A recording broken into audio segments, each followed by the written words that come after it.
Hello friends. What pushes a man away from a woman more than anything else? It's a question that might sting, but it's one we have to ask if we truly want fulfilling, balanced relationships. What is it that turns connection into confusion, attraction into distance? Is it something obvious? Or is it something subtle that builds over time until one day, he just checks out emotionally? Let's take a deep dive into the most powerful behaviors that quietly, or not so quietly, drive men away. And remember, this isn't about changing for anyone. It's about becoming more conscious of the energy we bring into our relationships and how that energy either invites love in, or pushes it away. Harshness. At first glance, harshness might seem like strength. After all, being straightforward, no nonsense, and assertive are valuable qualities. But harshness isn't about strength, it's about edge without empathy. It's the tone that cuts instead of communicates. The look that dismisses instead of engages. It's when warmth gets replaced with ice, and every conversation becomes a test instead of a connection. Men, especially those who are emotionally available and looking for intimacy, are deeply sensitive to this. They may not say it out loud, some were never taught how, but they feel it. That rising tension, the sense that anything they say will be met with criticism or sarcasm, makes them retreat into silence. And once they go quiet, it's not because they don't care. It's because they no longer feel safe showing up fully.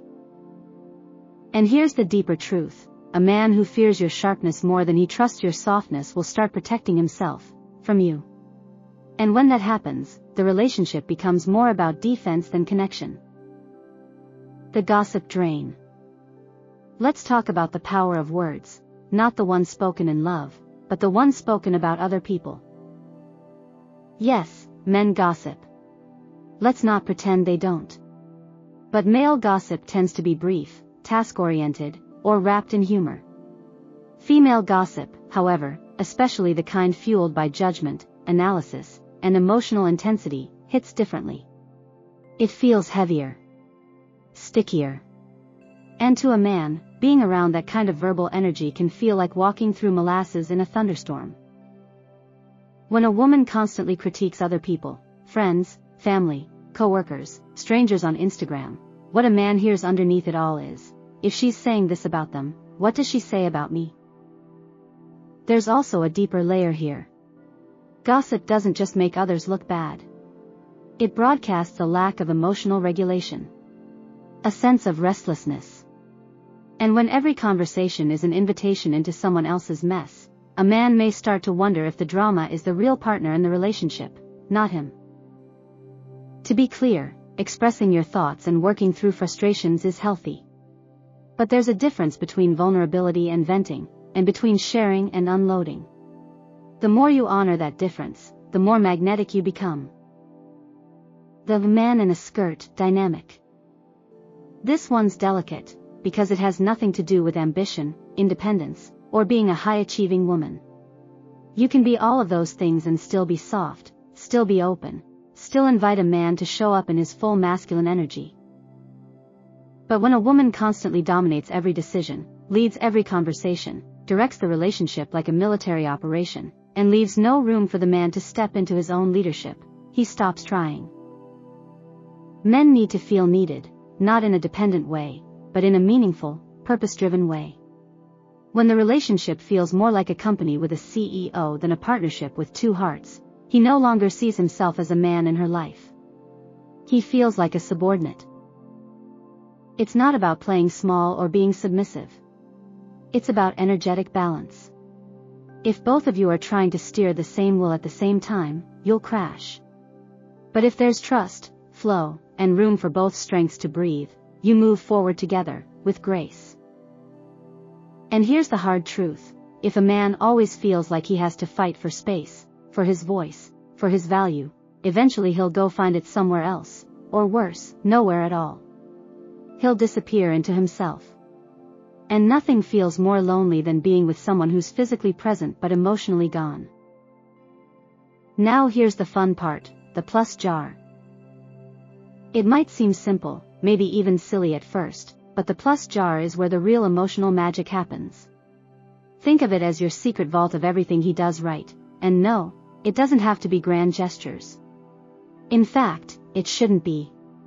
The beauty of this jar is that it trains your heart to recognize the everyday kindness, effort, and attention that often gets buried under stress or unmet expectations. Did he check in on your day, even if it was a quick text? That's a plus. Did he remember how you like your coffee? Another one. Did he pick up something you needed without being asked?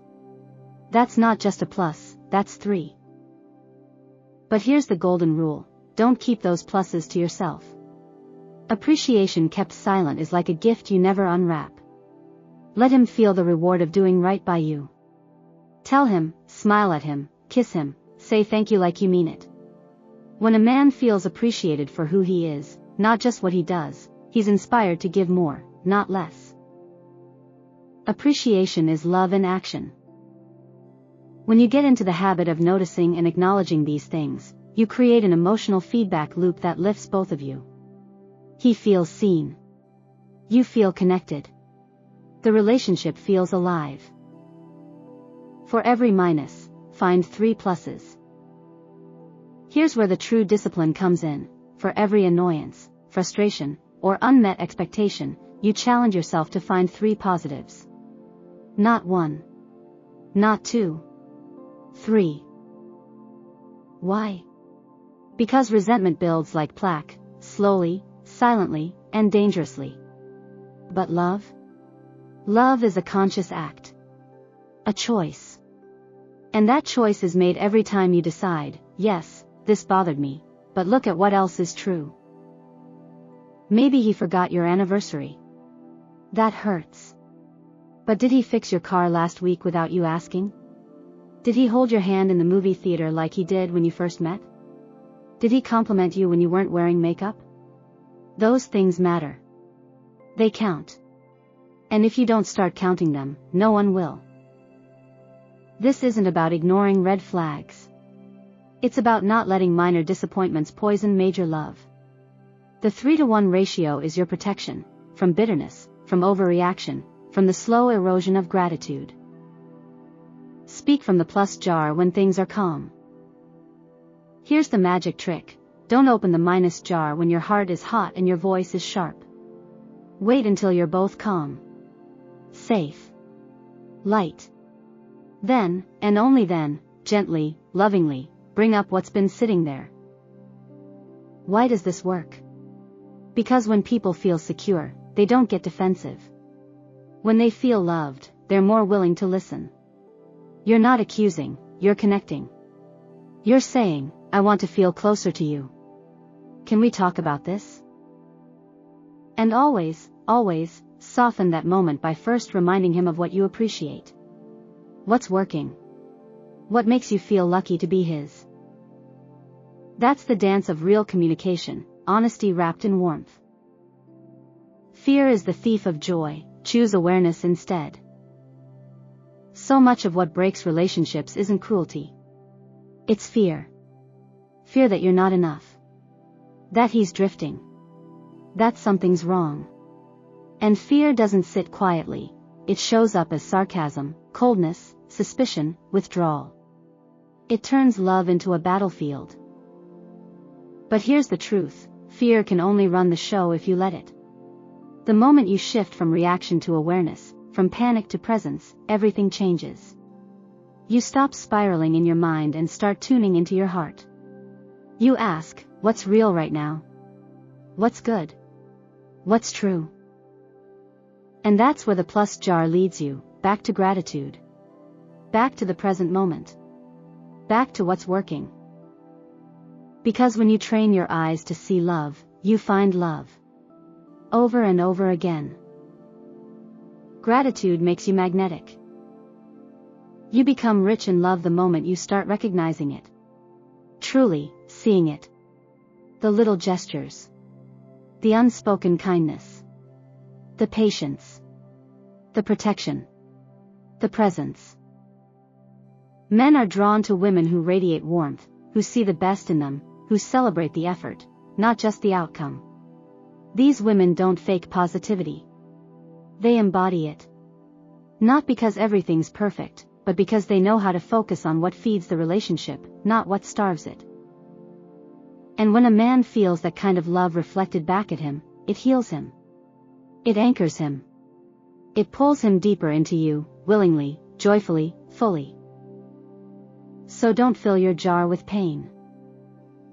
Life will give you enough of that without you hoarding more. Don't collect every flaw, every mistake, every disappointment like trophies of emotional pain. Let it go. Drop it in the minus jar, and then let it be. Don't revisit it over and over until it becomes a story you can't escape. Instead, flood your heart with pluses. Overflow your jar with goodness. Make your relationship a place where love isn't just felt, it's reflected, spoken, returned. That's the woman who stays loved. Not because she's perfect, but because she knows how to love with intention, softness, and joy. And that, my friend, is the most irresistible energy there is. Wishing you deep, magnetic, soul-satisfying relationships. If this opens something in your heart, like, subscribe, and check the description for a free quiz. Why are you still single? You might just find your answer waiting there. See you in the next one.